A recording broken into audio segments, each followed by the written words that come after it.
Hey guys, and yesterday we got an overview trailer for the Nintendo Switch 2 edition of Super Mario Bros. Wonder, which includes the Meetup in Bellabelle Park expansion. And I'd have to say, I have mixed feelings on this so far.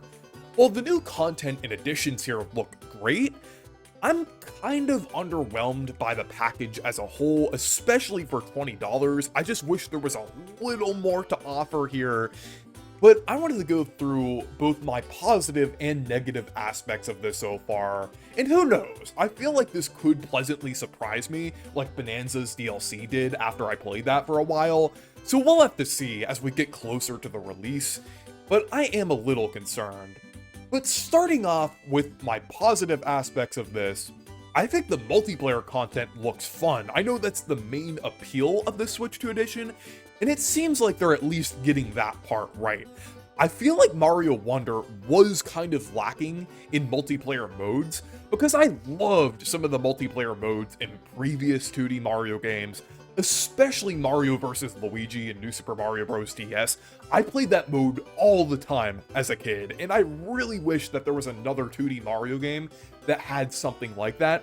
We did get an excellent online fan game that was based on it, but I kind of wished to see a multiplayer mode that was as fleshed out as that. And while the new multiplayer content that they're adding here isn't exactly that, it does look like it will be as fleshed out and as fun as Mario vs. Luigi, because there's a lot of variety here and a lot of excellent like multiplayer modes here and mini games. They all look really fun. Like there's like a Phanto tag game where there are players that have like Phanto masks on. I think it's pretty cool that they're bringing Phanto back. It's been a little while since Phanto has appeared in anything. I know Phanto was referenced in Mario Kart World, and then also was referenced in Mario Maker 2. Actually, well, technically appeared in Mario Maker 2 because there was like the Phanto key and everything. So it is cool to see Phanto returning in another 2D Mario game. And then there's also like the game with baby Yoshis where you have to like feed them and like they become fat over time, like the big Yoshi from Super Mario RPG. I think that's pretty cute there.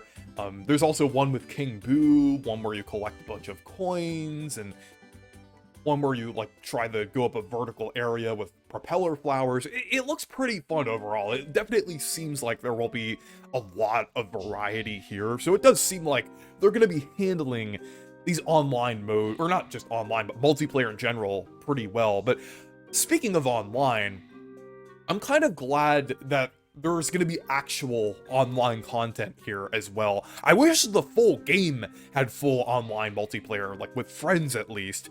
But you can do game share with some of these like mini games and things, like the local mini games. You can do game share, which is compatible with like online play if you're doing like game chat. So you'll technically be able to play most of these online with friends, which is nice. But I just wish they at least like went back and added that to the main game, at the very least, like with game share. And then there's also a new thing called the Toad Brigade Training Camp, which is kind of similar to New Super Mario Bros. U's challenge mode. So there's going to be like different missions that you have to do based on different levels, and I think that looks pretty fun. It will definitely add some content for people who've already played the game quite a lot, so I'm definitely looking forward to that as well. And then, woohoo! The Koopalings are back! I think it's pretty cool that they're bringing the Koopalings back here. It seems like there's going to be different like missions based on them. And our boy Roy is back as well. I know Soshi is going to be very happy about that. But they're also doing something really crazy with the Koopalings as well. And they're each going to have like wonder forms, which is definitely one of the most unique and interesting things they've done with the Koopalings before. Like we saw in the trailer that Wendy turned into like a Cheep Cheep. It is so cursed, but also really funny at the same time. I'd imagine that Iggy would transform into a Chain Chomp, and Roy would turn into something like a tank that shoots out bullet bills. There's a lot of potential for wonder forms of the Koopalings, and I'm glad that Nintendo is handling it well so far. And we also know that there's going to be some new playable characters as well.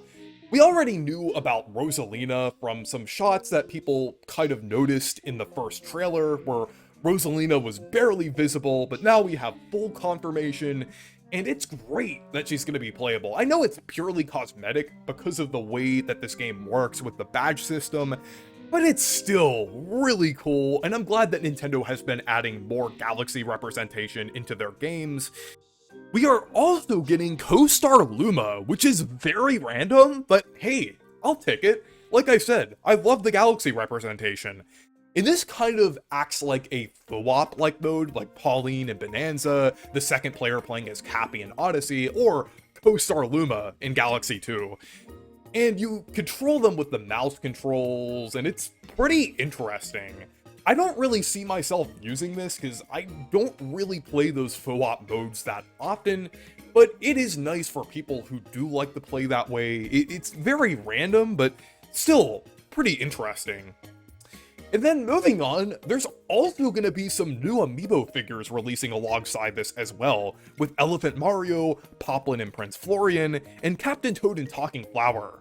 These look very good and very high quality like the other Amiibo releases we've gotten lately, and in terms of pricing, they're actually not quite as bad as some of the others. They're going to be $25, which isn't ideal, but still is kind of pricey, especially for Amiibo standards. But I feel like it's within that range where I'm like, maybe I'll pick up one of these. I feel like Nintendo kind of realized that Amiibos weren't selling at $30 to $50, and they kind of dropped the price a little bit. Sure, these might be a bit smaller, but I definitely think Nintendo is aware that people aren't buying Amiibos at these insane prices. And we're also getting a new flower power-up as well. It basically allows Mario or any of the other players to like shoot out a flower platform, which is pretty interesting. And it has like a little flower pot design for the power-up itself that kind of looks like a mushroom a little bit. So I think it's pretty interesting, and I really like the suit that Mario wears for this power-up. I actually made a Paper Mario version of it for the thumbnail, but it's pretty cool that we're getting a new power-up. But moving on to the negative aspects of this expansion so far. It seems like there's no brand new levels or worlds here, which is really underwhelming. I feel like a lot of people, not just hardcore Mario fans, but also casual players, would expect an expansion for a 2D Mario game to have new levels. Like, with New Super Mario Bros. 2, we got a bunch of level packs for that game. Sure, they were a part of the Coin Rush mode, but they still were levels at the end of the day, and they added a lot of new, interesting, extra content. But here, it seems more like they're doing something completely different, which isn't inherently bad. Like I said, the multiplayer modes look great, but it does seem kind of out of touch at the same time, in a similar way to Jamboree TV. And the Koopalings don't actually have new levels associated with them as well. It just seems like they're remixing existing levels with whatever single-player oriented content that they're adding here. I feel like this was just a huge missed opportunity. And they didn't even have to create entirely new worlds to do this, too. They could have created, like, maybe 3 new levels per world that kind of branched off into a separate area that led to the Koopalings. That would have been great, and it wouldn't have been too hard to pull off as well. Starcross World and Kirby and the Forgotten Land kind of did a similar thing. It reused some of the level themes, added a little more onto them, and had completely new layouts. I think it would have been easier to pull off in Wonder, considering the fact that it's a 2D game. And they have no shortage of Wonder Effect ideas as well, considering they had over 1,000 ideas for them during development. So I'm sure there's at least 15-ish that they have that would be feasible for a DLC expansion like this. And then another thing is that they're adding Assist Mode, which is completely unnecessary, considering how there's already easy mode characters like Yoshi and Nabbit, and badges in the game that could help with accessibility. Now, let me be clear, I have nothing against easy modes, and I think it's good that some games have them, as it can help younger and newer players get into this game more easily. But adding assist mode to a game that already has easy modes is kind of redundant. What I think they should have done instead is make it to where Yoshi could be played regularly, like could still take damage and wouldn't necessarily be in easy mode, but also make it to where every other character in the roster could be like Yoshi and not take damage. I think that would have been the perfect compromise here. It technically would have kind of been like an assist mode, but it would also allow anyone to play any character normally as well. So I think that would have been a much better compromise here. And then finally, the $20 price point is a bit steep for this. A lot of these features, like the challenge mode, could have easily been free and on the Switch 1, like Animal Crossing's content. And then also recently we got a free update for Donkey Kong Country Returns HD, which added Dixie Kong for free. So why couldn't we have gotten Rosalina for free? I understand why co-star Luma is on the Switch 2 because of the mouse controls, but I don't think there was anything stopping Rosalina in some of this content from being a free update alongside this. And I understand why the multiplayer modes are paid DLC, and also the Koopalings as well, as that's kind of a campaign-like feature, but I still think it should have been $10 at most. It really doesn't seem like the content here is justified at the $20 price point.